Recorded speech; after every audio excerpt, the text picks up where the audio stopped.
Mark in the count. The swing arm now coming back as our countdown continues.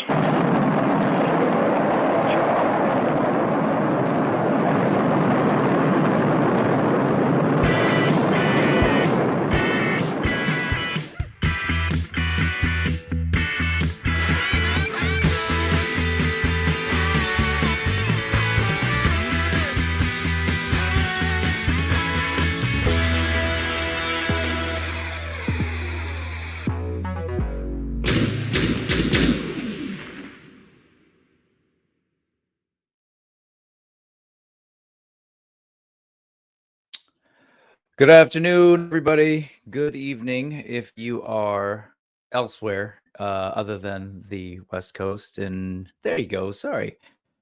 Hi. It's me, Brick Something. I'm hopping on a little bit late. Sorry, about 7 minutes after the start time, to be honest. And you know, Josh Brown knows, and other folks who are on Adams.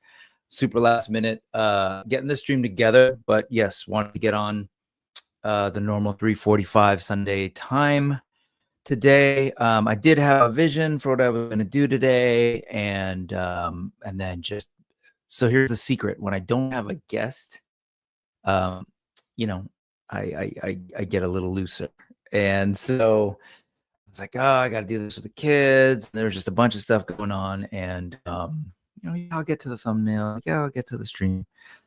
All that said, it's just me today. It's going to be a little loose, but I do have a couple of goals. Number one, I want to wish everybody a May the 4th.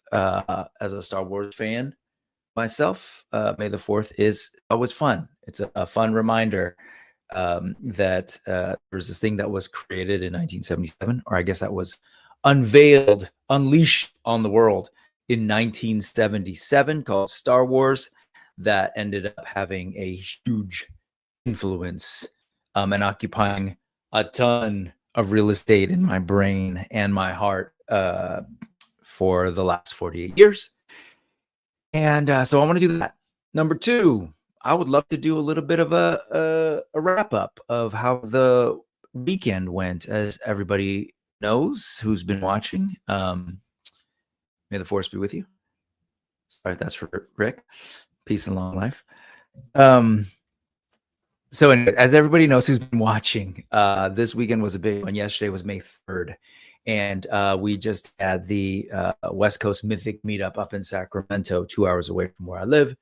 And I wanted to kind of do a wrap-up of that, give you all a little sense of how it went. The TLDR short version, it was awesome. It was exactly what I was hoping it would be, and then some. We'll talk about that. Third, I want to give some stuff away. Because we have to do the giveaway of the folks who RSVP'd for the West Coast Mythic Meetup sort of ahead of the show. And in the many things that were happening, I just kind of called an audible. I was like, oh, I'm not going to do it at the event. There was just way too much going on, try and get people's attention and stuff. So we'll do the same giveaway with the same people that were intended to be in that, which are the people who filled out the form and said they wanted to be entered. And for that, we will be giving away let me start. You know what? I'll talk about it then. We'll be giving away, but no, I should tell you now. I'll be giving away this Mythic Legions figure, courtesy of Geekology, who is basically the retailer, the authorized retailer up in that area, up in Sacramento. So thank you, James, who also helped. It was like one of the lead organizers for the event. Because of Geekology, we'll be giving a Lee J away, which is an awesome figure. I love this guy. So anyways, yes, we'll be giving him away. And yeah, so that'll be for that first one, that first draw. And also, we will be giving away, hope you all can hear me. I'm away from the mic. We will be giving away a Prince set by the man, the myth, the legend, all around awesome guy. You can kind of see his signature there, Nate Barch. And so it's a series of awesome Mythic Legions prints of the work that he does. as the Four Horsemen sort of lead illustrator. I don't know sort of what his official title is, but he's just a Four Horsemen badass visual guy. So there's a couple of different prints. The horseman, sorry, the headless horseman. Way too many horsemen, people. Let's see. Oh yes, new attorney He-Man, Masterverse. Oh god, Nate is rad, as folks know. So there's 5 prints in total. So again, the first draw for that, for the folks who filled out that form, will be for this and Lee J. And, you know, for what it's worth, a Brick Something sticker. Second giveaway, I would like to open up to also the people who did the RCP and anybody who's on the show right now, anyone who's going to be in the stream today. And so for that, we will be giving away, again, courtesy of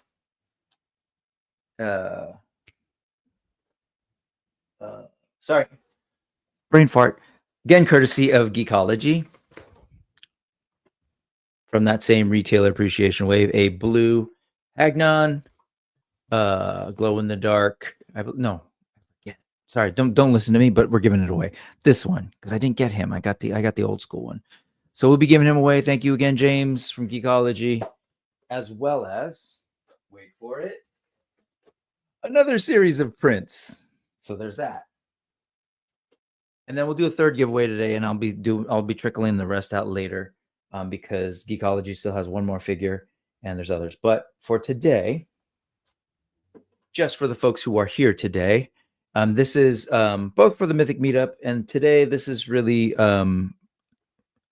you all, if you've been watching the channel, probably know that I'm not so good at milestones. This is, I think, technically episode 102 or 103. I totally missed episode 100. So like that's something we should celebrate. So I'll be doing the other giveaway, and this is for an Animal Warriors of the Kingdom, Horde Infantry, Wave 3, 2 heads. I love this figure. And you guessed it, Nate Barge Prince, because Nate is awesome, and he was like, "Here, dude, I wanna." Anyway, he's just awesome. He was just like, "Yes, let's do this." Okay, so 3 different giveaways. I'll probably do them at different times throughout the show today, live. The first one is open only to the folks who filled out that West Coast Mythic Meetup form before the event, essentially, for yesterday. So don't try. The link's still live, but that's only for those folks. Second giveaway will be for those folks as well as everybody here today that's in the live chat at the time of the when I roll the Dealy Majili. And then I'll do a third one at the end for the AWOG figure, just for the folks who are here. So I didn't really outreach. I literally just posted this stream, I think at 3:40.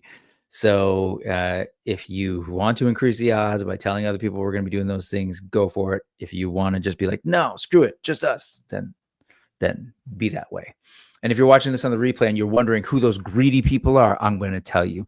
First off, first and foremost, it's Larry's Geeky World. I kid. What's up, Larry? Good to see you. Mr. Ryan Clark is here. Hey, yo. Josh Brown is here. Hello again and always. Josh Brown is rad. We've got this guy here as well. We've got Thanos, who was at the meetup, whose face is in the thumbnail, because I got to spend a lot of time with this guy. He came and hung out, met me on Friday up in Sacramento from his locale, Central California. And we got to hang out. We got to go watch Thunderbolts, but more on that later. Matthew Matson, sup nerds? What's up, Matthew? Mr. Matson, Kevin Hamilton, Kev HTX, what's up? And I hope you get together that Texas meetup that I've heard you say you're going to make happen. And I want to make sure that does. Oh, Josh Brown says wrong mic. Sorry, I should have caught that. Thank you. Hey, thank you for that, because this sucks. Hold on. See, is that better? Is that better? I hope that's better. Check. Let me know if that works. And I appreciate you, Josh, for pointing that out, because that's the kind of thing that I do care about, and that would have bummed me out. I did a whole stream with Trevor using my AirPods, and I hate it. See, thank you, Josh. Man, production quality matters to me. All right. Again, appreciate you. No, it wasn't that. It was 100% me. I just checked it. It was on the AirPods. Hella dope. It's been a while. What's up, man? Good to see you. I'm assuming Ted. I believe that's your account. What's going on, Ted? Rick already said, live long and prosper. May the force be with you. Peace and long life and all of the things. This is the way. Ray Paz is here saying hello to the Brick. That's me. And the chat. Oh, man. Yeah, Rick was tired from the drive. It was windy. Rick was also at the Mythic Meetup, which was awesome. Kirby is here. He's saying, "Oi, maze." Rick, yay, free stuff. Not free again, and I know you know this, but thank you to James from Geekology. Thank you to Nate Barch, of course, who supplied a bunch of stuff and is just super supportive of the channel. It's just like truly an all-around cool guy, good guy. And Jason from Spiro Toys. Yes, very cool. And I think that's it. Oh no, Mark R. Hello, and thank you. Yes, 102, 103 maybe. So, and to be clear, yes, if you win, that print is yours as well as all the other print. It's a package. Larry's Geeky World is saying, I just got a big AWOC order in a few days ago and got a couple of them in. Larry, let me know what you think. I am curious if this is your first experience with AWOC, and I always love to ask that. So, just get a sense of what people are saying. Yes, the odds are in your favor, folks. Andrew Gady's Toys is here, and Lone Dragon is here. He's come here to chew bubble ass and kick gum, and he is all out of ass. So look out for your gum. What's going on, J Solo Arts? Good to see you. And you know what? I still owe you and a couple of people from like a long. I suck, but I got you. Once I start packing all this stuff up, the Mythic Meetup was a great chance for me to go into and pull out a bunch of stuff, and that's when I realized, wait, why do I still have this? I suck. Santos Rivera, greetings, dude. Good to see you. And No Chewing is here. What's good? All he asks. Okay.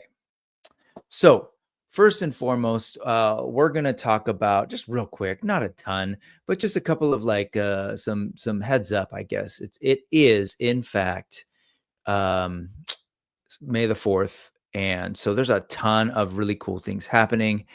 And let me see. Sorry, again, it's a little wonky today, folks. I'll let me talk about Star Wars in general. I'll get to it. I love Star Wars. I was just saying over on Adam Highly Articulated's channel, because he was sort of talking through it, talking about his experience with Star Wars and what he loves about Star Wars, etc. And I shared this over there, and I'll say it here again.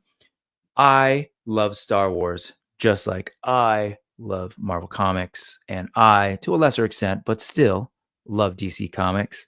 I love Star Trek. I love Tolkien's world of Middle-earth. And I love those worlds. I love Dune, one of my favorite pieces of fiction. And so for all of those things, I look at them as like worlds at this point. So the modern era, 21st century Star Wars, even Star Trek, Tolkien to a lesser extent, but yes, Marvel Comics, and then its offshoots like the MCU, DC Comics, and its offshoots of the DCEU or whatever they're doing now. I look at those things, they're worlds. Like, yes, they are stories, 100%. But in this new way of telling stories in the 21st century, where you've got in particular Hollywood and Disney, let's say, buying up evergreen properties, that's their term, of Star Wars or the MCU or Marvel. They take the existing IP, and their goal is to continue to tell stories within those worlds over and over and over again. And the idea is that if you love the world that George Lucas built in Star Wars on this May the 4th, that you now have the opportunity not just to go back and watch the endless versions of A New Hope, whether that's the original that wasn't called A New Hope, it was just called Star Wars, or you like the one that says Episode 4, New Hope, or you like the one that was remastered, or what am I trying? Special edition, right? Or the many different versions of that so far, whether it's those or the rest of the original trilogy, the prequel trilogy, the sequel trilogy, Clone Wars, Rebels, Resistance, the comic books, the EU even. If you just like this thing that started off in 1977 called Star Wars and now continues in 2025 and and forever, that Disney's trying to basically tell stories in that sandbox, then the good news is that Disney has no plans to stop. What that means, though, for some of us who I've heard a lot from, oh, that's not real Star Wars, or that's not good Star Wars, or that's not good enough Star Wars, or that's woke Star Wars, or that's, I don't know, too serious Star Wars, or that's too light Star Wars. The one thing that's a part of all of those sentences, that's Star Wars. And that's how I look at it. I love the world. And so as a fan of the world, I want to see it continue. And I love to take adventures and vacations from the real world, because frankly, the real world kind of sucks usually. And so being able to hop in a mental, starship and go into hyperspace and be in this world, I'm all about that. And if that means sometimes I'm getting real serious thinking about what the rebellion had to do and the sort of secret underground ops and spy kind of actions that it had to take to set up rebellions and, armed resistance movements and all of those things via Andor and what Tony Gilroy's doing. Or if I want to go back to 77 and watch the original version of what George Lucas put out, or if I want to watch some cartoons and hang out with young kids with and see a reality show called, what was it? Jedi Temple Challenge. We were just talking about that. Or go into the comics and figure out what the High Republic is. I don't care. I just love the stuff and I want to check it out. So that's what I'm about. And I just wanted to say I love Star Wars so much that I kind of just take it however I can. And knowing that towards, I guess, the last however many years I have left on this planet, knowing that there's not going to be any shortage of new content related to Star Wars, because Disney wants to take my money, even my retirement money. With that said, I just wanted to highlight a couple of things on this May the 4th that I've been checking out that I really love. And the first thing I will want to share is Adam Savage, one of my favorite YouTube channels, one of my favorite sort of personalities in general. As a maker, as a person who at one time worked with Lucasfilm, loved his old, Mythbusters, all that stuff. He put out this video of him for the first time visiting Rancho Obi-Wan, which is the largest Star Wars memorabilia collection, which apparently is being, they're actually trying to merge it with two other massive Star Wars memorabilia collections to kind of make a mega collection. It's up here, kind of where I live, the other side of the Golden Gate Bridge in Marin County, owned by this guy here, Steven Sansweet. And you can go and do tours and stuff. And so here's sort of footage of Adam Savage going for the first time, which was kind of a trip to me. And he even says that. He's like, how did I never, ever come by here? And it's just a massive warehouse of Star Wars stuff. So on the one hand, there's the world, the fictional world where you can go and check it out. On the other hand, there's the real world where you can collect stuff, and not just action figures like we all love here, but like everything, mugs, costumes, I'm trying to little dancing thingamajiggies that he'll show later in this video. So I am one of those kids. I was born in 76. I was, 1 year old when Star Wars came out. And I just remember Star Wars being a part of the world. Once my brain came into consciousness, we had Star Wars sheets in our bunk beds as kids. Ted, my older brother, had already convinced my parents that it was a good idea to start collecting Kenner Star Wars figures. So Star Wars just was a part of my reality. And the idea of going to stores and looking at, these figures in aisles, like Adam Savage is seeing here in this massive collection. That was just sort of the way. So I highly recommend checking this video out. I'll put the link in the chat, but I think it's a great way to spend parts of your May the 4th, what's left of it, of just sort of seeing the impact that Star Wars has had on the world in terms of the kind of things it's put out there. Yes, let's not think too much about environmental impact. No, we should think about it, but let's put that away for a second and sort of see the remarkable kinds of things that have been put out into the world that Steven Sansweet has collected. He even says at one point in this video, is like, obviously this is not complete. It is a nigh impossibility for him to actually get anything and everything that's ever been made about Star Wars, but it's a really cool look at the kinds of stuff that's out there. What you're seeing here was probably my standout in this video. So back in the day, they had to do smaller models. This is during the production of Empire Strikes Back. And they didn't have, the computers to kind of do the digital modeling and everything. So they had to, before building this massive structure of what becomes the shooting version of the Millennium Falcon, is they would build smaller mock-up models. And what you're about to see here is a sort of smaller version model of that was used for the production of The Empire Strikes Back to figure out the engineering. And this is just one of the many things that you can see in this collection. It's fantastic. Just great stuff. Again, I love Star Wars, but man, I love the sort of art of Star Wars as well, and everything that went into producing these films. But anyway, so check it out. That's Adam Savage tested. And let me go and check in with the chat and see what I've missed so far. Let's see. First off, Dora Laxon is here. Hello, hello. Thanos just made it home. Glad to hear it. Hope you get some rest, friend.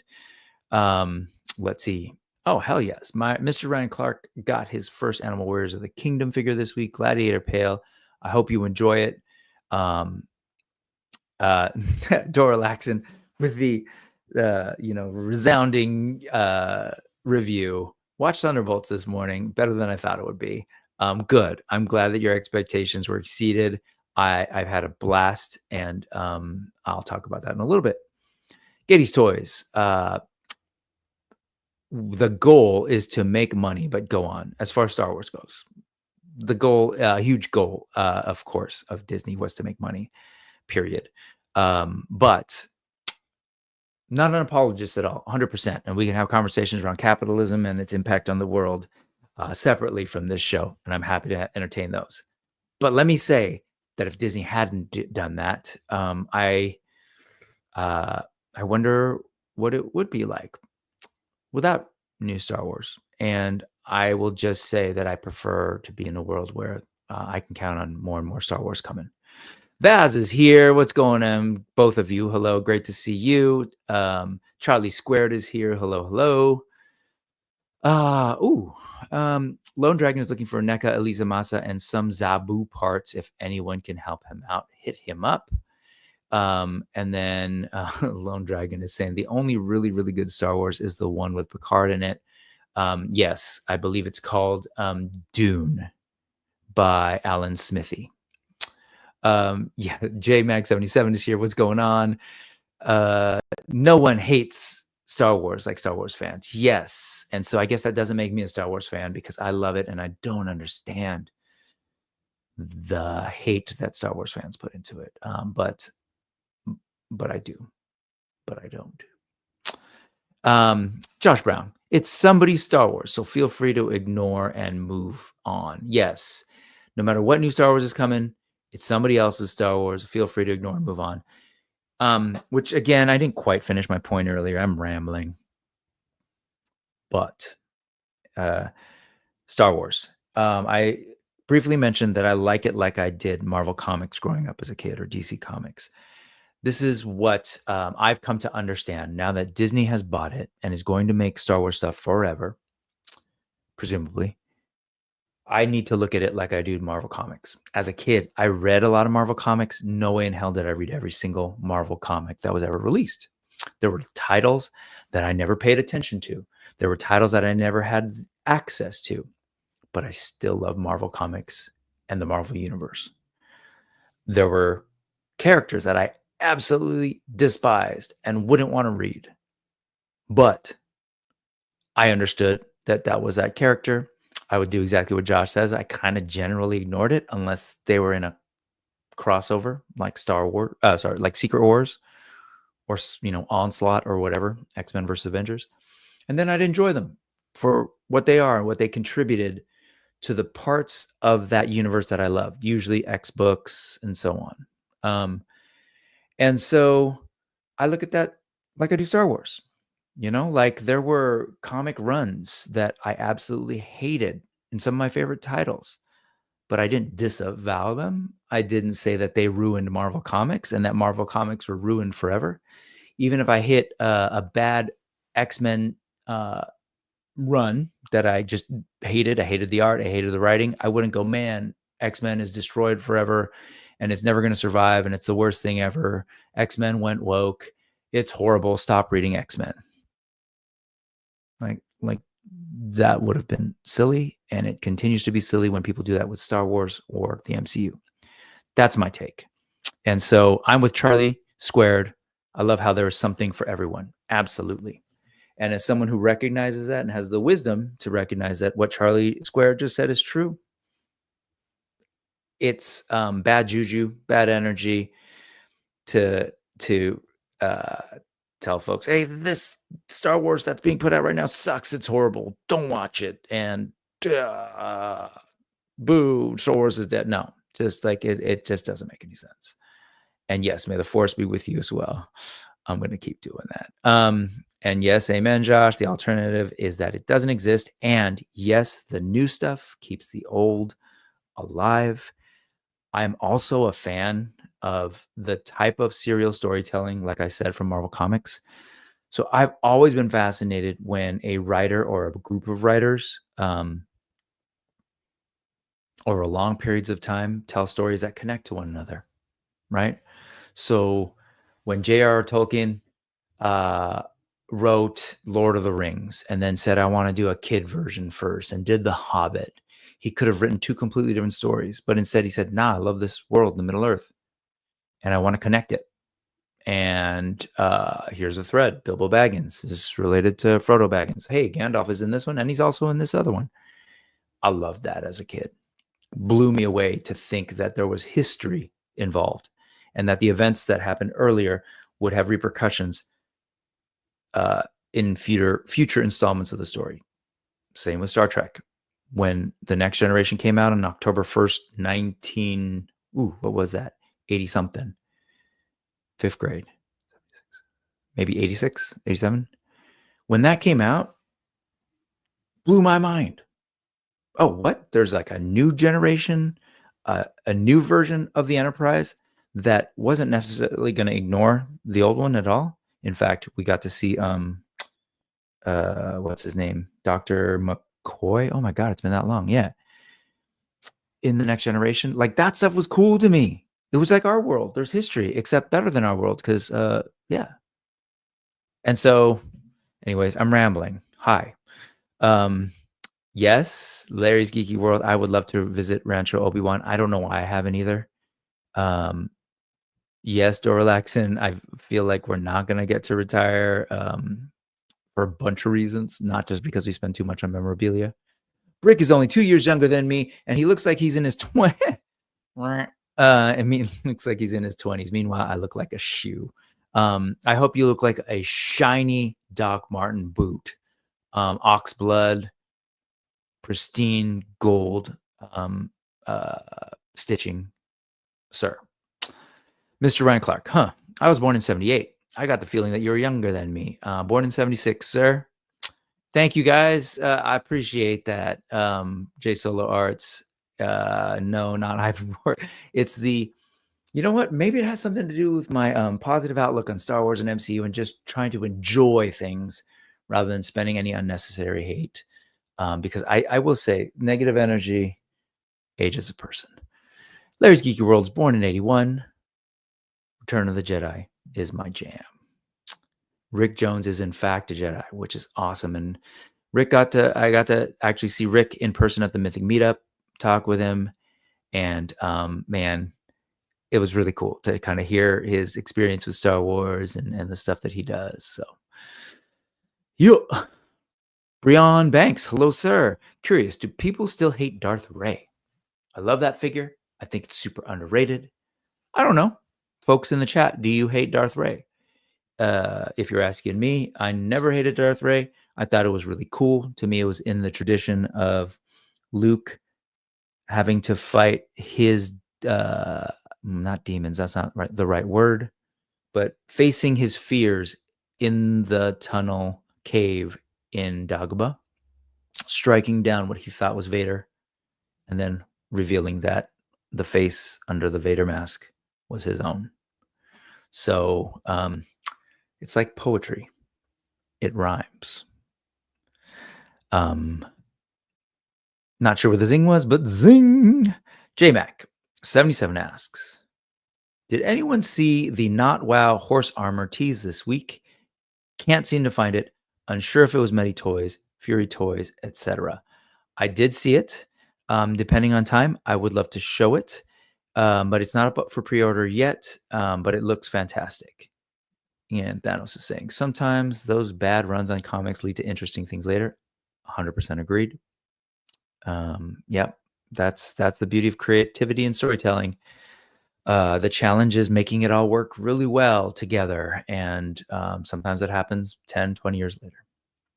Vaz, I don't think it's hate, it's passion. As a fan, we always have higher expectations and have different opinions. There's a lot of interpretations through the books. You're right. And I didn't mean to gloss it all off. I believe in criticism. I get that. I guess if I need to put a fine point on it, it's when people say Star Wars is dead now, or things like that. Star Wars is no good. Star Wars is only good in insert your favorite Star Wars period here. That entire trilogy was horrible. This one ruined Star Wars. All of those kinds of comments, I just I feel like are unnecessarily hyperbolic and actually, believe it or not, kind of damaging to the brand, because ultimately they are brands, right? And we see that. I see that with the MCU. I see that with Star Wars. When there's this negative vibe, people aren't looking to go to the next movie. You know, I heard people coming out of Thunderbolts last night saying, oh, that was the first good MCU movie in a long time. Okay. So, and I think all that does is it tells people, well, I'm just not going to go to the MCU. Like, it's not as good anymore. And I don't know. Again, I understand how capitalism works. That can harm. That can harm a thing. Alan, Vine Jungle Figure Factory, I always get that wrong, Alan, I'm sorry, is posting for the algorithm while I work on customs, talented customizer and creature maker and attraction maker. Hope you're doing good there, sir. This guy, my brother, Julius Downey, we should always be challenged by new ideas. Just want that first sentence to sink in, because I think it's good for Star Wars and nerddom, and I think it's good for our world. As a history teacher, that first sentence is something that I impress upon young people all the time, even if they're ideas that we don't agree with. We should always be challenged by new ideas, thesis, antithesis, synthesis. That's what pushes us forward. Give us varying ideas, work it out, give us something new, move the culture forward. Anyway, if we don't like it, walk away and enjoy the parts you like. Yep. And you're not alone in saying that. Other folks are saying that as well. I bent my Wookiee. Oof. Sorry, I was going to try. I was hearing Wookiee growls. 1988. That would have been the Next Generation. You know how I pulled that out, Ted? October 1st. That it came out the night before October 1st, 30 Days South September. I was rewatching it after videotaping, and I was checking to make sure that we had taped it. And then the October 1st earthquake in Whittier hit. That's why I still remember roughly when that was. Adam, highly articulated, is still waiting for many Bothans in live action. He wants to see many Bothans in live action so that he can see many Bothans get unalived. Thanos, is Disney stretched a little too thin with so many properties and is having to maintain all of these at the same time, hurting them individually by having the same oversight and expectations? That's a fair question. Disney's not like, it's not the same entities running these things, right? So Disney, it's a corporation that has a crap ton of resources and throws those resources into different projects and entities. So you got Lucasfilm, owned by Disney, but Lucasfilm has its own people, its own staffing, its own resources. The main thing that they would share, I assume, some of it's marketing, and they have to sort of think about, well, they don't even share marketing. But at the corporate level, there's probably some consideration to not putting movies out at the same time that will eat into, like, say, a Marvel movie versus a Star Wars movie, and not wanting to put those out at the same time so that they don't eat into market share or, attention in the news cycle, etc. But I don't think so, because I don't know. I just feel like each is sort of run separately. I think there's a bunch of reasons. Maybe if the underlying question is like, why is maybe this sense of differing quality or degrading quality or diminishing quality happening? Like Star Wars isn't as good as it used to be, or the MCU isn't as good as it used to be. Is it because Disney owns both of them and can't focus? I think there are other things at play, but maybe, I'm sure that is a factor. This is the way. Fear leads to anger. Anger leads to hate. Hate leads to suffering. And suffering leads to looking old. Yes. Yes. Thank you for that, Adam. That's what I'm saying. Maybe that's the secret to what people are perceiving as me looking young. If you know me in real life, I've got a lot of other negative energies, just not about Star Wars. I hold on to Star Wars to make me happy. And then I look at the real world and my brain starts going and getting negative, which is why I just wish people would be chill about Star Wars and the MCU. Dorlaxon. Oh, shoot. Speaking of comics, we lost Jackson Guiche or Guice this week, co-creator of Apocalypse. And I'm assuming that's the Apocalypse character. The name actually doesn't ring a bell. So help me out. I would love to hear more. And if you're talking about Apocalypse from Marvel, that would have been X Factor, while Walt and Louise Simonson, I've heard it both ways, were working on it. So are you saying that he was one of the co-creators? Would love to know.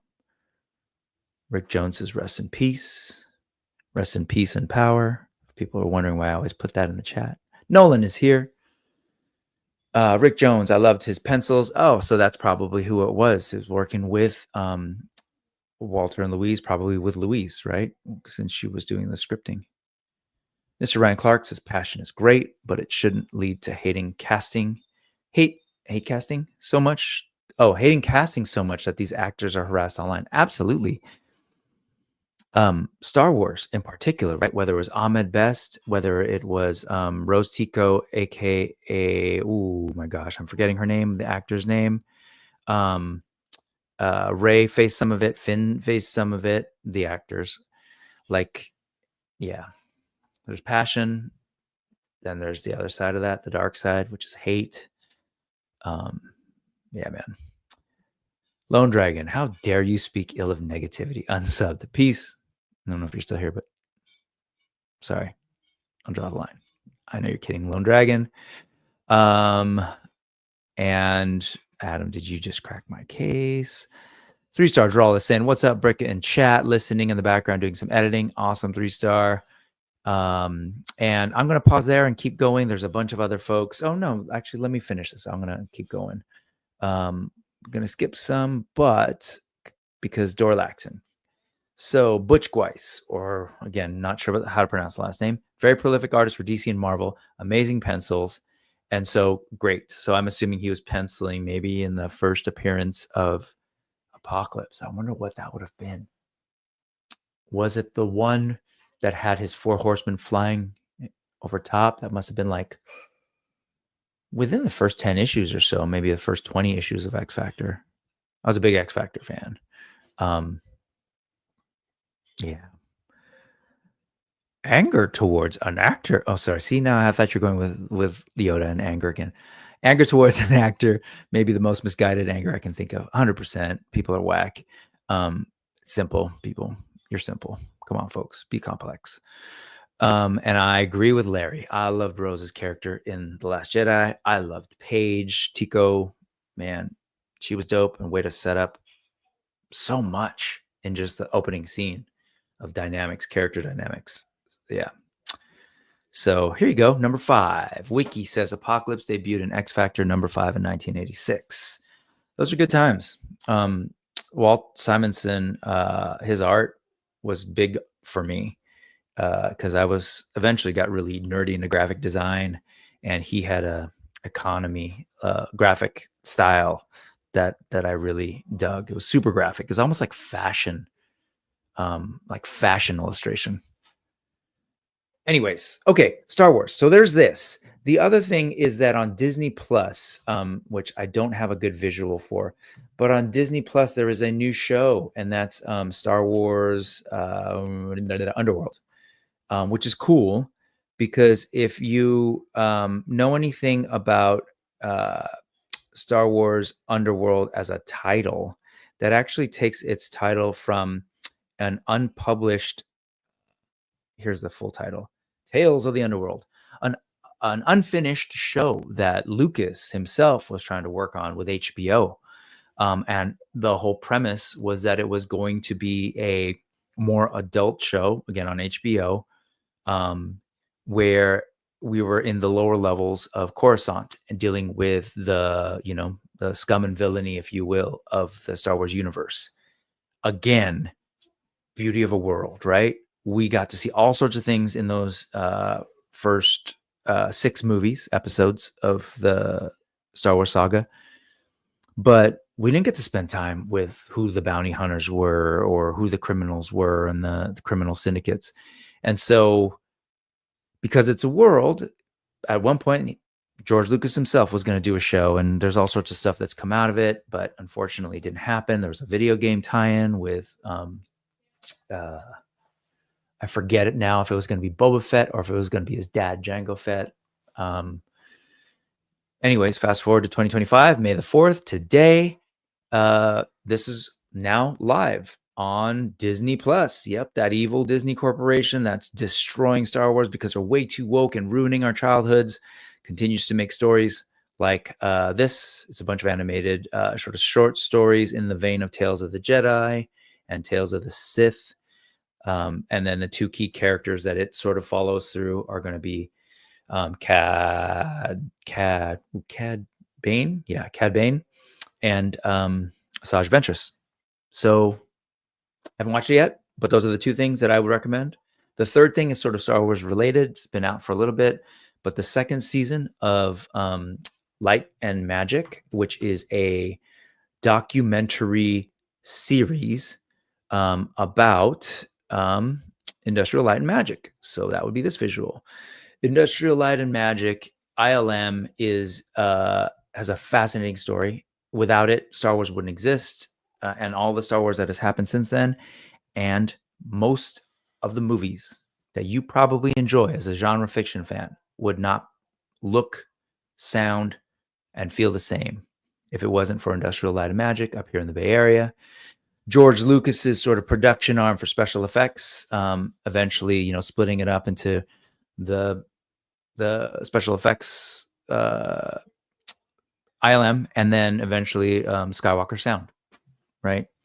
And it's an amazing documentary that is a good reminder of everything that George Lucas and his people, right? So it's not always one person, but George Lucas himself sort of spearheaded all sorts of innovation, not just in Star Wars storytelling or episodic movie storytelling or the notion of prequels or whatever, but also just in production, creativity. Like they were inventing things because they had to, because they wanted to pull off something in a film that would then later become industry standards, like nonlinear editing, right? Instead of having to work with film, being able to digitize it, have everything in a computer system, right? And then cut it through. And they essentially created what becomes things like Avid. And then later, the prosumer versions like Final Cut Pro, or the consumer versions like iMovie. Like their work there led to those things. Cameras were designed, lighting rigs were designed, Photoshop in a roundabout way comes out of interactions with Industrial Light and Magic. Pixar gets developed in a roundabout way because of the history of ILM. Check it out. Great stuff. Season 2 is the newest one, but if you didn't watch season 1, you got to go. It's pretty much linear, goes back to the beginning and goes all the way to through the prequel era of Star Wars and beyond, including work on other films like the segment on Pirates of the Caribbean is fantastic. Check it out. Okay, that's my May the 4th. Let's do a giveaway as I sort of talk through what other chat folks have been dropping. So first off, hello to Oz. Hello. Giveaway tool is what I want to look at. Guys, I am totally doing this on the fly. But yes. Nolan says hello to Oz. Do you want some death sticks? Who would name a drug that? Yeah, for real. Let's see. Underworld is great. I got to check it out. Can't wait. Joe, pretty good. Let's see. Adam's saying, just realized that the poster has a symbol for the Republic credits worked in. Yeah. Credits, baby. What moves the underworld? Eric Munoz says, hello. And J Max in, what's up to Oz? Enjoyed his live today. Okay. I got to check that out. Giveaway tool. God, so unprepared. There was one that I used to use, not StreamYards. It was the sort of like, wheel giveaway. There you go. Wheel of names. Okay. So what I'm doing and narrating, because I suck, is pulling from the RSVP form. So what I'm referring to, let's shift gears. The West Coast Mythic Meetup happened yesterday. Along the way, I asked people to fill out this RSVP form, even if they weren't necessarily going to the event, because I was trying to kind of drum up, obviously, attention for the event, but drum up attention for the idea that these events only happen when fans get together and make it happen. So you get, I'm going to be using people's last names. I think that's the easiest way. So what I did with this RSVP form was, sorry, I'm reminding myself to pause. So I'm sorry if I'm just blah, blah, blah. The RSVP form also was a way to kind of figure out who might be interested in setting up future events like this in their area. Okay. And so I'm going to add people's names. Boom. Great. And then, so I asked people, hey, I know even if you're not going to go to the show, are you interested in events like this? And if so, would you like an event like this in your area? And again, if so, would you at all be interested in organizing something like that? I've shared it here that one, I wanted to help out with the event yesterday up in Sacramento because I just wanted to help out because I've been to the last two. I think it's a great event and we need more events like this. But also, I am very much interested in doing one here in the Bay Area, targeting Union City as a potential. There's a potential venue there. Talking with Gil Lomas of Black Hole Comics and Matt of Major Reaction, talented Mythic Legions customizer. And I think it's going to happen. Whether it happens this year or next year is a question, just in terms of like time and capacity.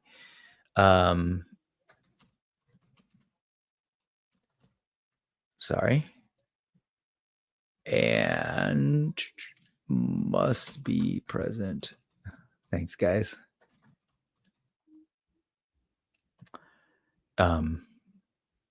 Okay, there's a reason for this. There's a reason for it. Okay, so we are trying to make it happen, and I think it can happen. It's just a matter of when. And so I want to do one here in the Bay, and so I wanted to like help out with this one and try to like figure out if anybody else is interested in this area.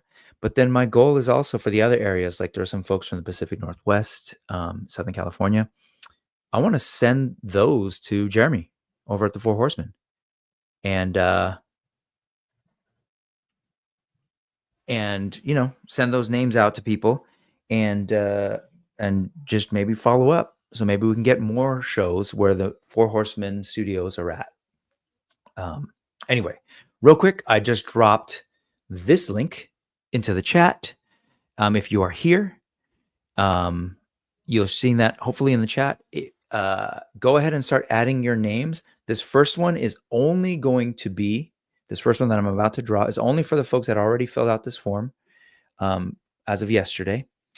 So, but for the upcoming one, I'm going to take the names of the people that are here that put their names in, and we'll do a drawing for you. I can't speak, dude. Anyways, Thanos is saying he would go again if we were to do another event. Rick is saying go for July, which was actually my goal. I'm hoping like probably before San Diego Comic-Con. But we'll see. I'm not entirely sure it makes sense to try and rush for 2025, but we shall see.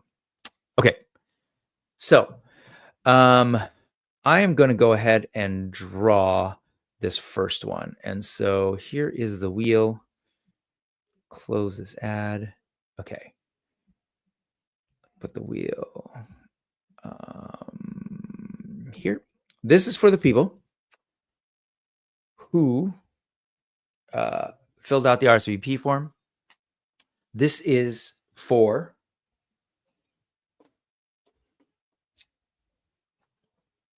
Lee J, donated by James of Geekology.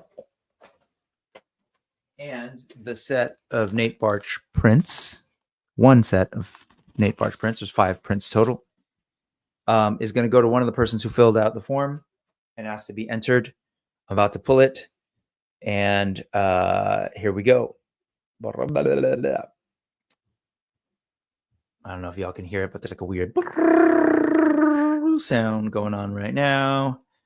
And we end up with Narvaez. Congratulations. And so that's James, who actually tabled at the event, which was rad.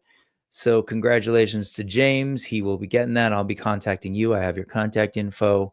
So there you go. So that's what we're going to be doing. I'll be doing 2 more. The next one is going to include the same people that I just drew for, minus James, as well as anybody who's on the stream right now. I'm going to add you in there. Okay, so hang out, and thank you for being patient. Today it's just myself. It's a little bit loose. I know I'm rambling. So yay. So we shall see. Trevor's here. What's up, Trevor? Offering some thought. It'd be great if it was right before or after SEC. 100%. The only thing with right before is I wonder if some of the vendors, depending who they are, like I know Gil and Matt may be going down. I just wonder if it might be too hectic for them. So maybe 2 weeks or something. So we shall see. Yeah, folks are saying that. So congrats to James, and hey, Dave, good to see you here. Okay, let's talk about the Mythic Meetup. First off, West Coast Mythics, if you haven't added, please add it. We're going to keep it live, and we're going to keep doing a bunch of post-event posts about it to, again, give a little bit more shine to some folks who helped out. All in all, can I just say that I think it was an incredibly successful event. It was just awesome to be able to capture some of that Legions Con energy that people talk about all the time, right? You get the opportunity to be around other Legions fans, as well as just fans of good toys in general. You get to look around and look at, other people's customs or accessories and stuff, mythic adjacent sort of like parts and dios, and get to meet the folks who create them at these shows. And the Mythic Meetup had all of that. It also, of course, had the Four Horsemen there in some capacity. We had Nate Barch, who was there meeting folks, talking to folks, and you get your opportunity to meet him, talk to him about his work or the line in general. David Williams was there from Arizona, also sort of repping as someone who is behind the scenes working on Legion stuff, whether that's his illustrations for the upcoming lore book, whether it's the art that he does that have now become part of, the pins and shirts, or we all know that he also created a figure, a custom figure that eventually became part of the Ox Crew 2 wave. So it's a great opportunity to do that. In addition, we did a cool thing where we got to sit down with Eric Treadaway via live stream. And we had him talking with one of his friends / colleagues / what, he refers to himself as Four Horsemen intern #1, Owen, who you all have met here on the channel, or Sir Owain, who now works for McFarlane, but very much was involved from like the earliest days for a long time throughout the life of Mythic Legions, working in molding and casting. He worked on Motu Classic stuff with the Horsemen and a bunch of other stuff. So it was cool to see those two kind of talk with each other. The way it worked at the event was, I set up the equipment to be able to do like a live stream in the room where the event was. And it was a little tricky because we could amplify Eric via the stream, but we couldn't quite amplify. We didn't have the equipment to amplify Owen. So it's a big room. Not everyone could hear what Owen was saying to Eric, but everyone in the room could hear Eric's responses. That said, if you really want to hear that conversation and both sides of that conversation, the best place to do that would be over on the Brick Something channel over here, because we actually streamed it via the as a live stream, and it is available there, and you can kind of see, yay, da, da, da, da, da. And as being shown here. I will put that link in the chat. But I actually checked it out because I actually wasn't sure if it was going to work or not, and I couldn't really tell at the event. But it sounds good. Like you can actually hear both sides. You can't hear the audience. You can't hear much of the room, which is cool. You can just sort of hear the folks talking. There's Nate in real time offering production assistance to Owen. But it was really cool. It was a cool way in the middle of the event to bring in the Horsemen again, other folks from the company there. There was a bit of a Q&A at the end. People got to come up and ask questions. And this is the kind of cool thing that could happen at any of these other Mythic events up and down the West Coast, hopefully. So I thought that was a really cool, special thing that happened at the event. In addition, we had all sorts of really cool vendors. I'll just highlight a couple that people have heard about, but I definitely wanted to shout out Jay's Armory, who brought all sorts of cool weapons and accessories. He had a really cool Necronomicon that I know Thanos picked up, in scale with your figures. Beautiful sculpt, very much like from the movies, as well as weapons and stuff here. Gorgeous stuff. Like his prints are great. paints cool. You get this figure. I got to get one of these weapons, Makwawit, from the sort of the Aztec tradition. Anyway, he does great work. There were heads there as well. He also ran a painting contest, which was super duper cool. I can kind of share, I think, a little bit of that. Let's see. But they did 2 rounds. People that were there just kind of like volunteered and basically were doing like a speed painting competition live in real time, which to me seems very like hectic, but they did it. And let me I'll get that up here in a second. There it is. And you can kind of just get a sense of I think this round ended up going to David's work. The contestants got to keep the heads of whatever they painted. I also just want to kind of draw your attention to the room. So the Galaxy Game Cafe is a venue that their regular business is just having people come in, a bunch of tables set up, well lit, comfortable. They got snacks there, and you just come in and play games. They have a bunch of games there for you, or if you come in and bring your own stuff, and maybe you're running a D&D campaign, whatever it is, they do. And they do sort of special events like this Mythic Meetup. They also do painting events there they do, I think, monthly Mythic painting events that Jay's Armory runs. So they're not, strangers to this place, nor is Jay's Armory stranger to printing a bunch of cool stuff for people to come and paint. And then I'll just show you a little bit of the room. There's Thanos right there. Hey. And you can kind of get a sense of the tabling and everyone that was in the room. Everything from people selling their own Four Horsemen stuff, people selling vintage toys, older toys. There's a lot of Motu classics, actually. Oops, I keep repeating that. Sorry. Albert selling his stuff, and I'll kind of just do a quick walk around before I sort of got interrupted and then had to stop filming. This literally was the only film I took. I was just, super busy. There's a Galactus. I don't think it moved. If you're interested, and ideally in California, I've got 2, and I'm selling. So let me know.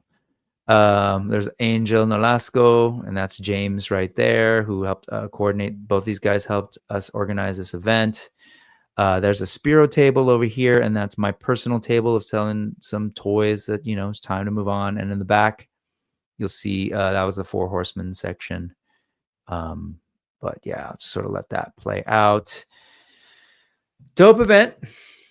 But yeah, Jay's Armory, back to that.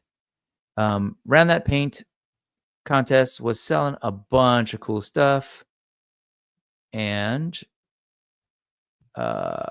these are samples of the kinds of things that Jason of Jay's Armory prints and paints as well. So definitely check out his, let me see if I can get the thing, Jay's Armory, his Etsy shop. I'll put the link in the chat. Thanos got that Necronomicon, I forget, from Jay's Armory. So, yeah.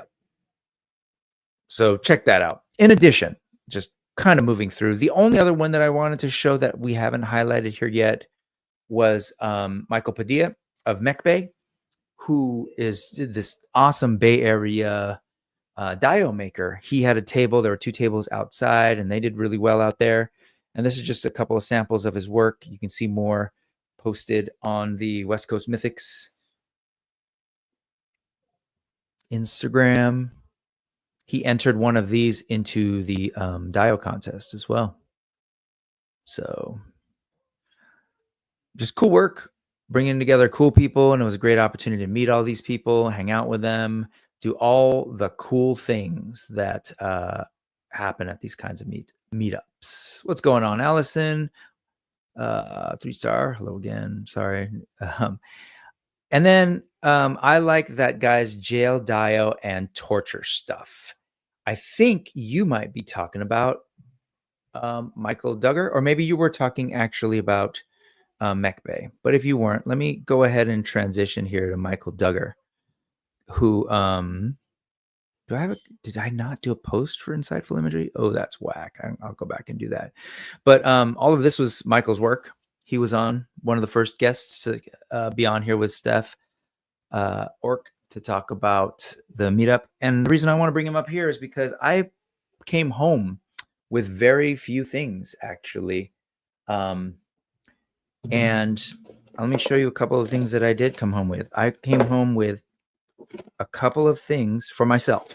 That is, I did buy some things for other people, but for myself, I bought this from Insightful Imagery. It's a beautifully weathered rusty cage, and it is intended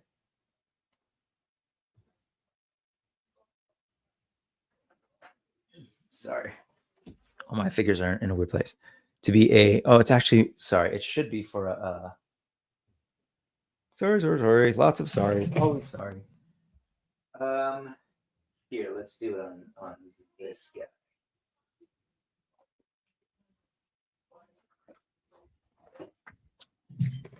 It's a torture cage. So, somebody's being punished and they're essentially running around with this on their head. And I think it's just a unique prop and accessory, really, for your figures. And I love his weathering. Michael does such good work. Come on, focus on Michael's work. Let's go. There you go. I think it's so cool. Here, let's see.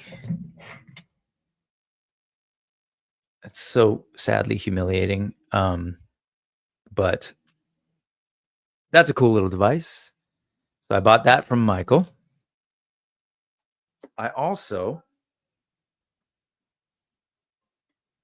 bought a cage.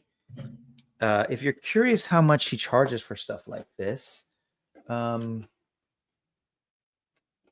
head cages, he charges $30.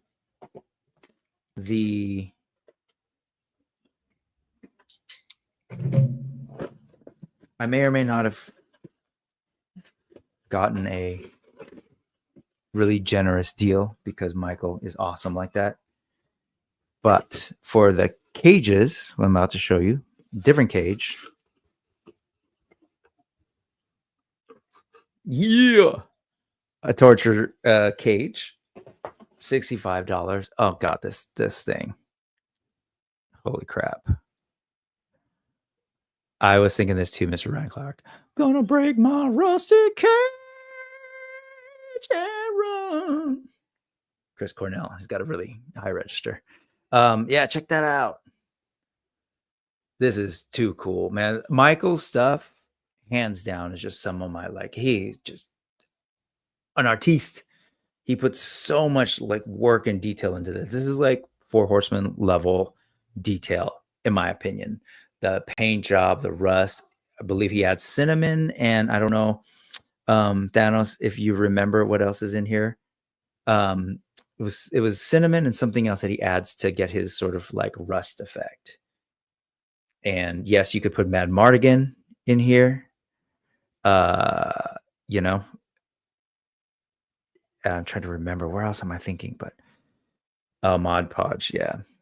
So this thing is super cool. I've showed it before, and just the opportunity to bring it home would be great. He had a whole jail. I was thinking about it, but I didn't have room for it. But I don't know. I can find a way to make this useful. But yeah, my mic filtered that out. Not sure which one. The rusty cage.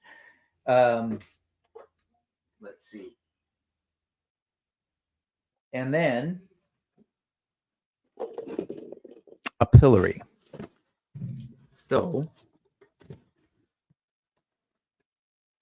and I'm unboxing it live. Unbox. His work. That was 3D printed, by the way, and then painted. This. So it's a whole setup. There's a stand here. If you're not sure what a pillory is, you might be familiar with the stocks, right? That they would punish people in during the Middle Ages in Europe, because they were intense that way. public shaming. Let's see.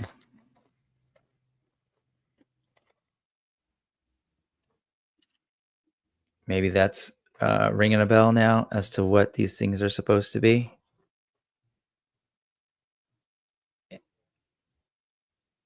How rad is that? Come on. And Thanos, yes, Thanos knows. He was also super cool, and he spent a lot of time talking with him. Michael and his partners, spouse, were some of the first people that I got to really spend time with at Legions Con, and he just lives pretty close to me. He's in Oakland. Oh, gonna break my rusty. Yeah, gotcha. Put the head in there, put the hands in there. Super cool. And then there's a lock as well. This guy, like the detail and the man, he is amazing. Let me pull this up real quick. And he was on the show. I'd love to have him back. Just give us an update of what he's working on. And he's just really, as Thanos was saying, really good dude. Get me out of Solo. Mr. Solo Dolo. Okay, I think my computer's getting mad at me. Trying to do too much. Okay, insightful imagery. So, just to kind of give you a sense, like he's also a photographer. Oh, hey, look, there you go. There's Thanos. On Michael's page, which is rad. Look at that, man. With he got a couple of great things as well. Tell us what you got, Thanos. Tell us what else you got. Sorry, ignore that for a second. And then let me get to this. This is the cage in action. Oh, this is hard to scrub through. There you go. Oh, and then of course it shows up. But that was the cage. Moving on. Here is the pillory. That's what I came home with. Oh, hey, guess what? Would you guys like to see this too? Because I'm just staring at it and you can't even see it. So dumb. Okay, exit full screen. Come on. How do I exit? Exit solo layout. There you go. Here's the pillory. Sorry, it's a loose show today. Thank you for your patience. Good stuff. Yes, you could totally just like throw the tomatoes at him. All of that stuff. Let's see. And then trying to close some things. I brought it up earlier and was talking through it, but you all couldn't see it. This is the cage. And then I don't believe he has the cage, the head cage, but he might. Let's see. Cool stuff. I love so much what I love so much about the Mythic Legions community is something that everyone has said, that it's just filled with creative people. It gives people a venue and a format, right, in action figure customizing and toy photography, to kind of explore new creative hobbies and passions. I'm just going to keep scrolling a little bit to see if he has any head cages. If not, we'll move on. But Michael's one of these people, and he wasn't the only one. Carver was right behind me. His stuff was amazing. Brian Lynn flew out from Indiana. Really cool stuff. I don't see the head cage, but you get the idea. Michael's dope. We all know it. Speaking of Carver Customs, he was there. And here is his booth at the event. So the Carver Customs booth. Of course, he was flying in from far away. That's the Spiro table back there, and that's my personal table. And then he also had Tomas's photos here and postcards. And then Curtis came by and dropped some stickers and stuff. So he was selling his, light up torches, braziers, his charbots.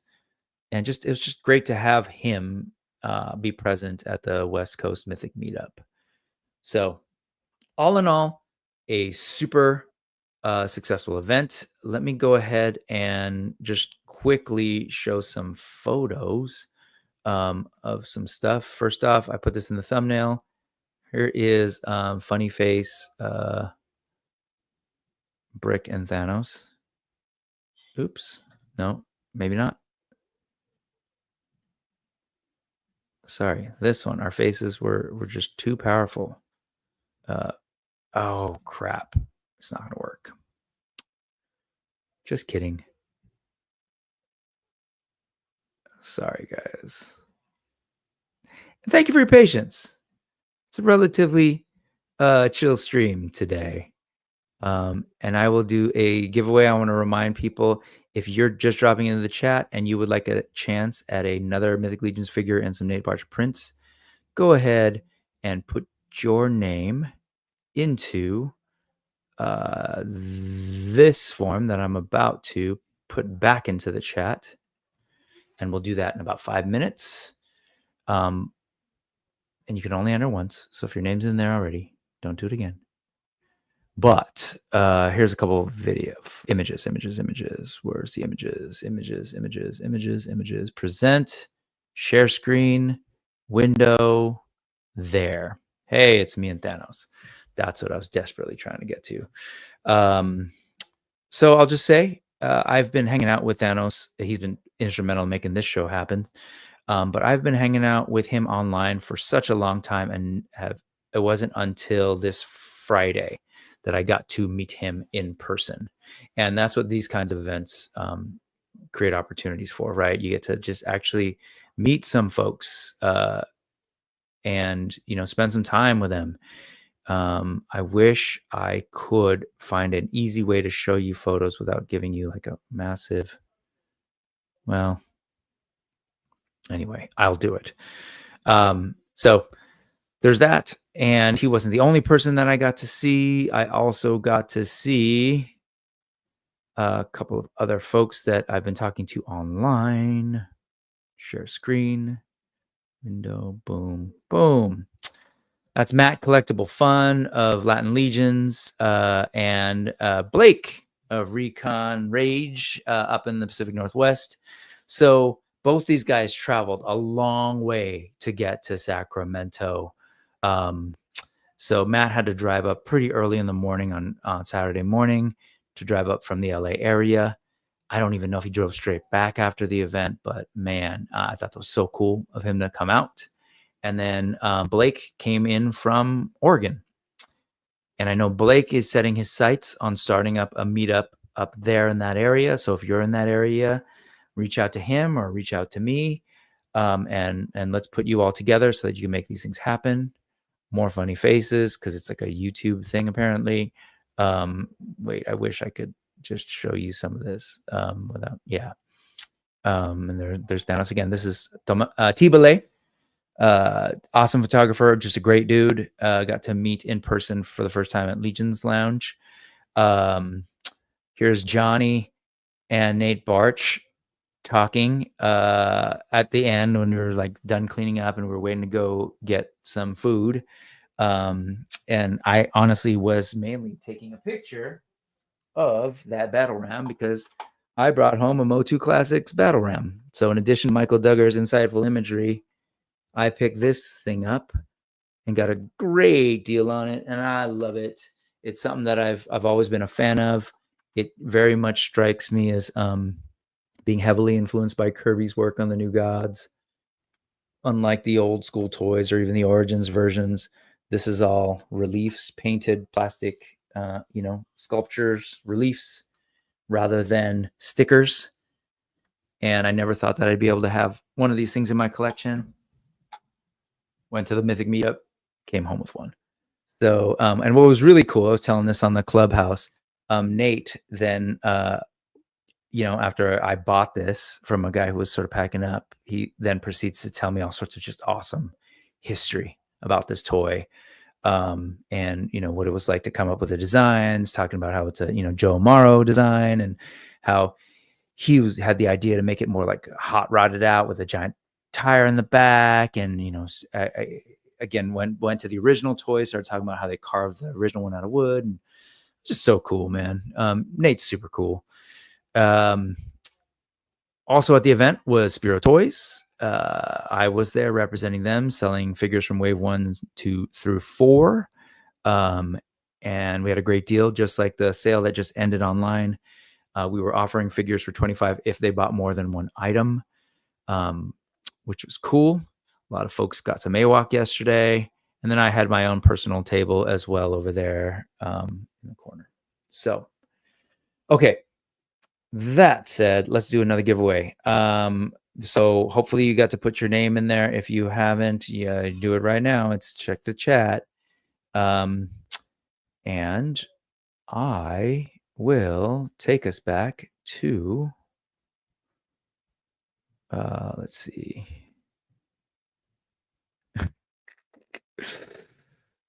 The Wheel of Names.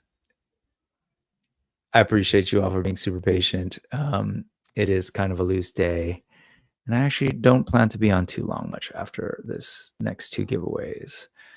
I should share a screen. Let's share this one. And there you go. And let me get the names. Okay. So last call. If you haven't, put them in. It's in the chat.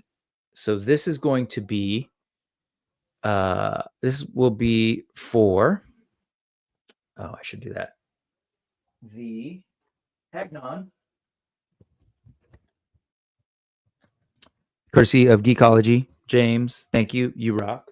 And the Nate Barge print set. And this is going to be the people who filled out that form, minus James, who just won the first one earlier. I'm going to take him off right now. So he is out.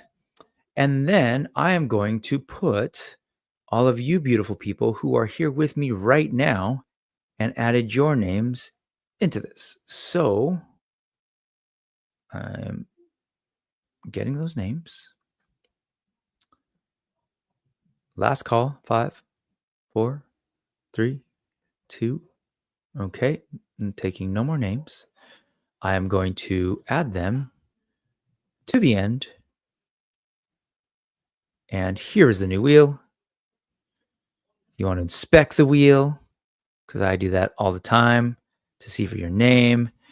I believe it starts with, yeah, see, there's Thanos, Josh Brown. These are folks that are in the chat now. Dave, J-Mac, Dorlax, and Nolan, Larry's Geeky World, Lone Dragon, J-Mac77, Mr. Ryan Clark, Twizzler19, Charlie Square, 3-Star Draw. And then these are all the folks that were at the event. This is the second of third. We're going to do a third one next, and then we'll call it a day. I think that's it. All right. I think I just click on it. Let's see. Whoever's name gets up wins. There's again a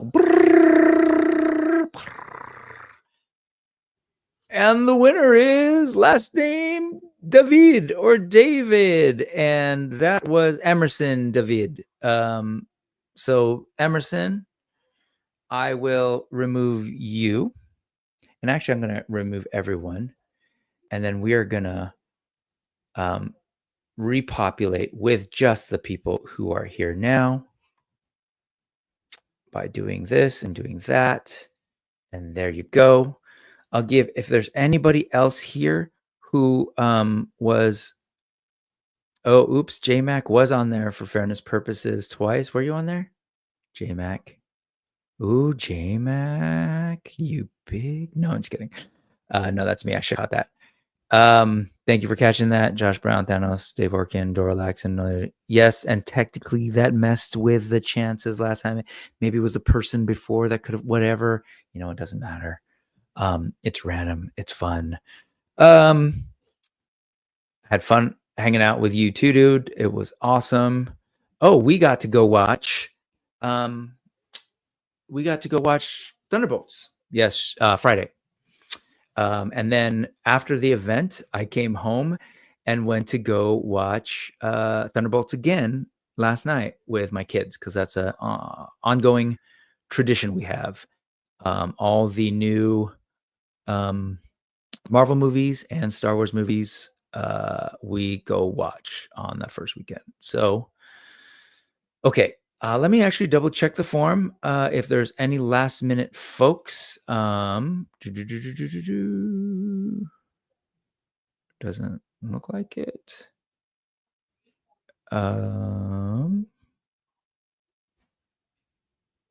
Dead air. Dead air is good. Wade taught me that. Okay, so I'm going to spin the wheel one last time today with the names that are there. This is for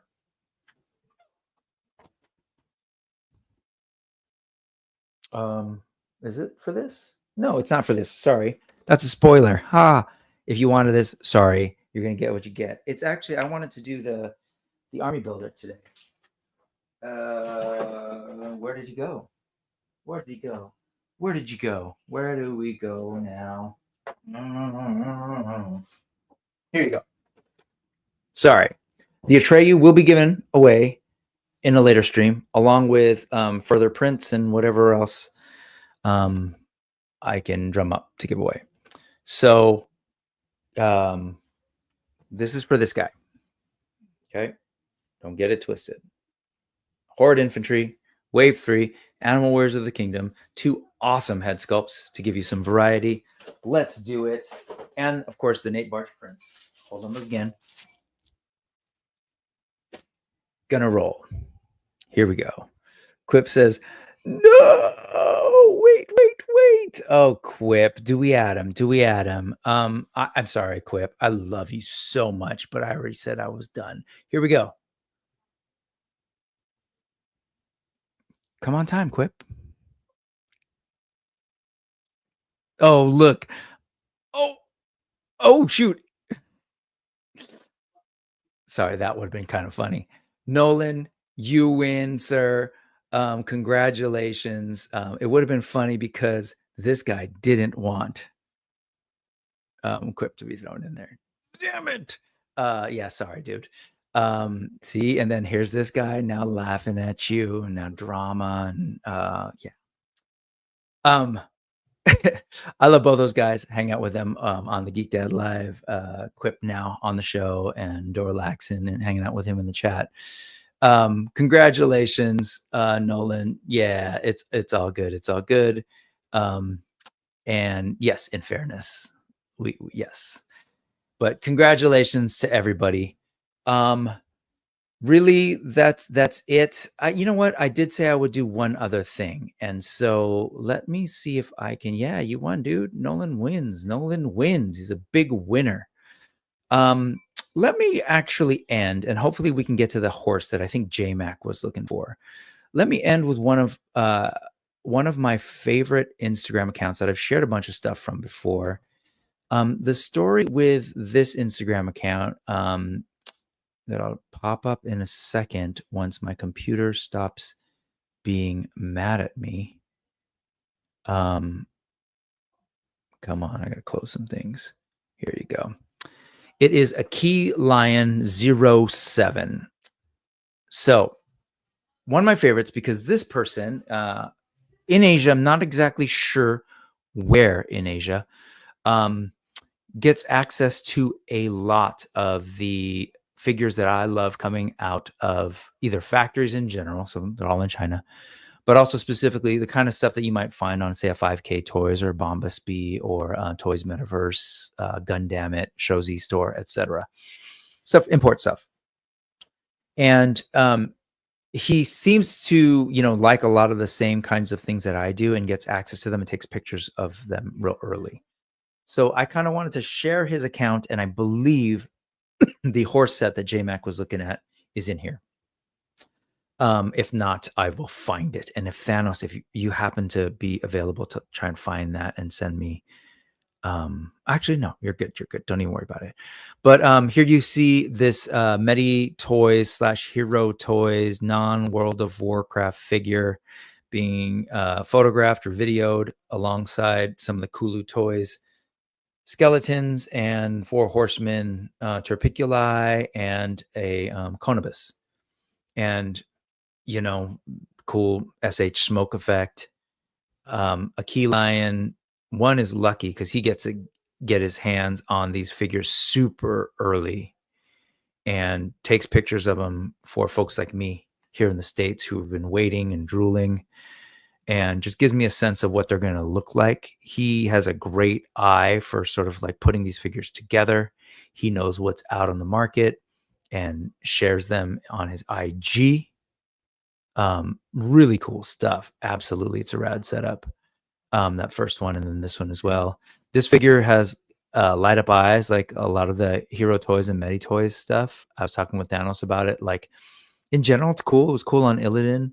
But like it was also on the Panda, and it just doesn't make sense, and it feels like unnecessary engineering and effort. But maybe it's a big deal. Maybe people really like it. I don't really think it's necessary.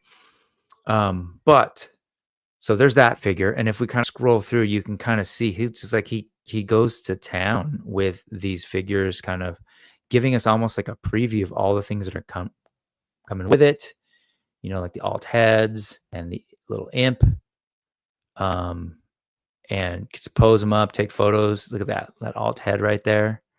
Looks so good. This is a figure that I do have on pre-order. So good. But yeah, and then here's like this alt head where he kind of like takes control of this orc. Yeah, JMac, I will find it. I know I have access to it. And I'm doing this kind of weirdly on the fly, I know, and I'm glad you all are being super patient. If you're on the replay, I hope you're being patient too. It's a loose day. I had a long day yesterday of eventing and driving, so I'm kind of playing it fast and loose today. But a Keyline 07, check that out, and I'm going to kind of scroll through, and in another window I'm going to be looking. But stuff like this, check this out. So he'll provide like size comparisons like this, right, next to some of figures that we know and love, right? So here's a Mezco Conan. Here is a oh god, I'm blanking on his name, but he's from the 2-pack from the video game, Mythic Legions video game. Saved, that's what I'm looking for. Oops.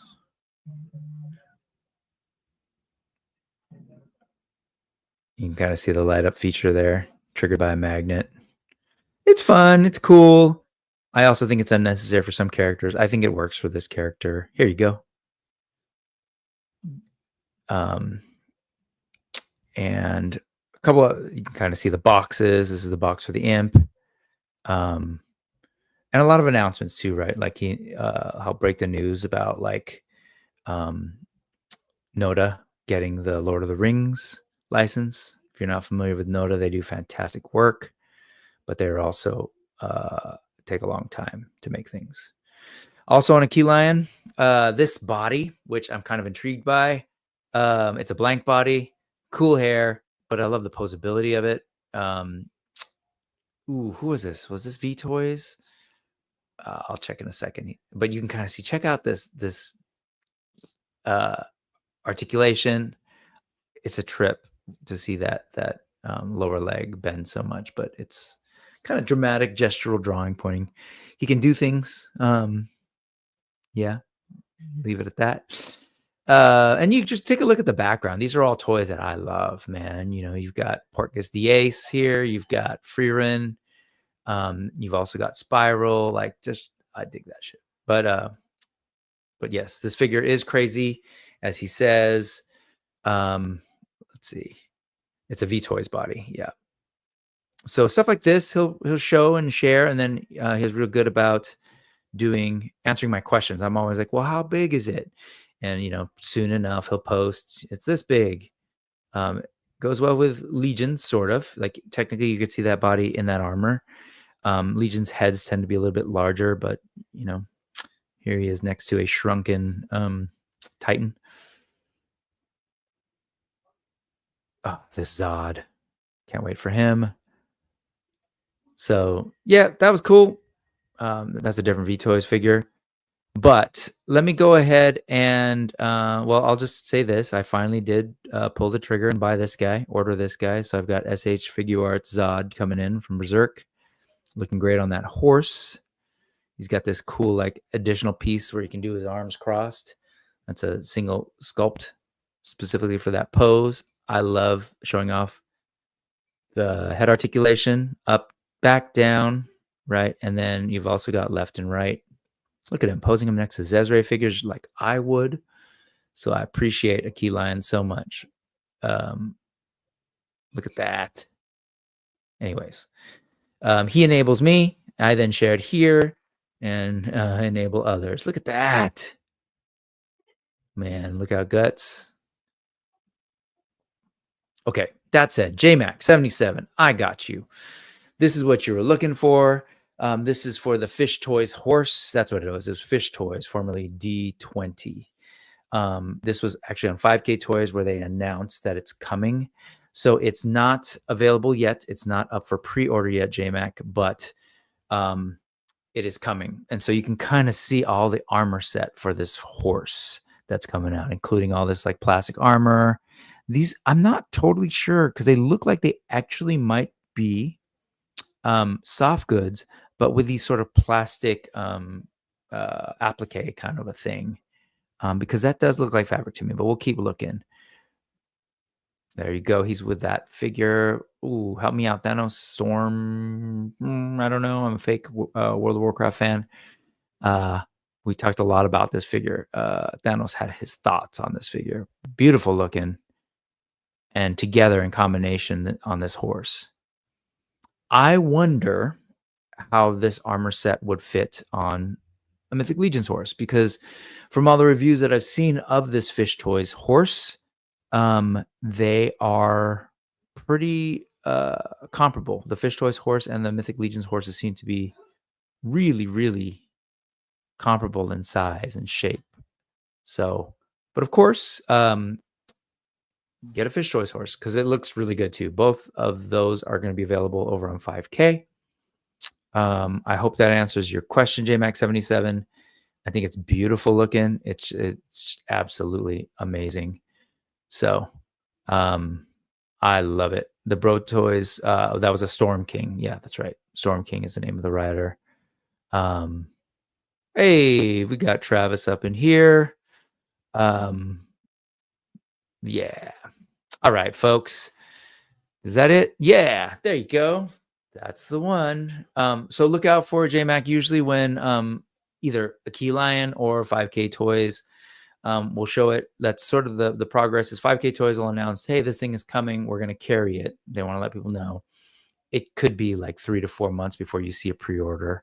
So, but just keep looking out. And if as I get back to doing the show these next couple weeks, not tied to the Mythic Meetup and just kind of just bringing on folks to talk about nerdy things, I will be looking more at, like I normally do, look at stuff like this and talk to folks about it. So obviously we're in a weird time because of the tariffs. I think things actually seem to have slowed down a little bit in terms of announcements and pre-orders and everything. But when things do pop up, I would love to talk about it with guests. So with that, folks, I think we're coming to an end for today's stream.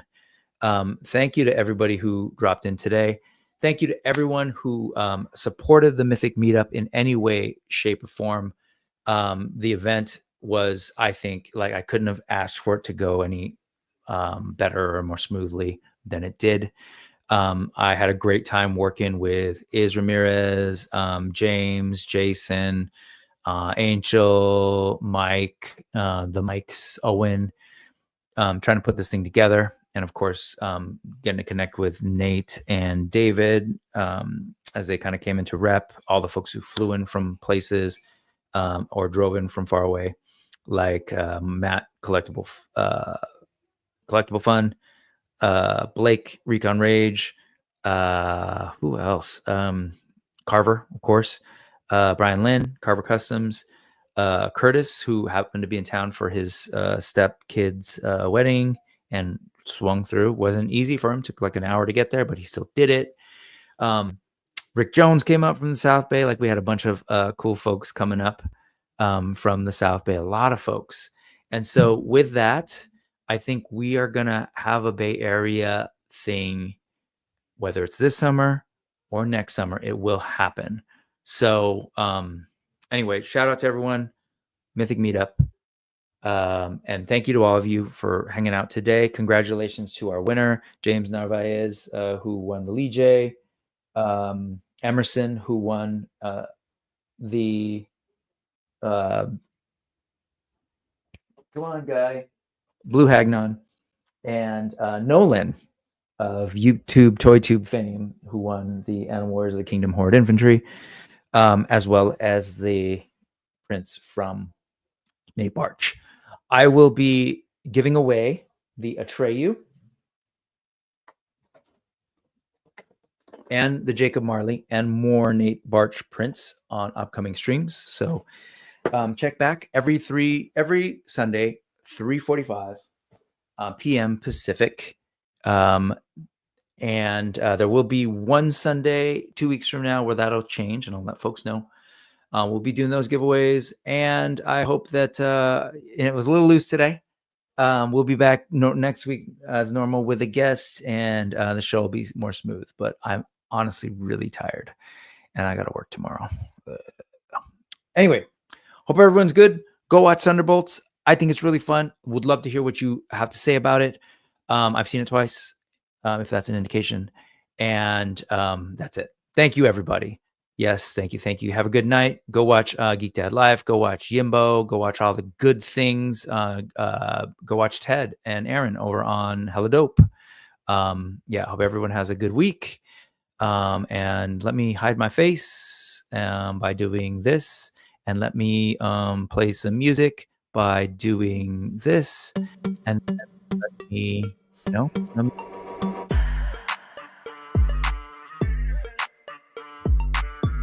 maybe that's playing. Maybe it's not. Whatever. And I'm saying goodbye. I'm clicking end stream. Have a wonderful week.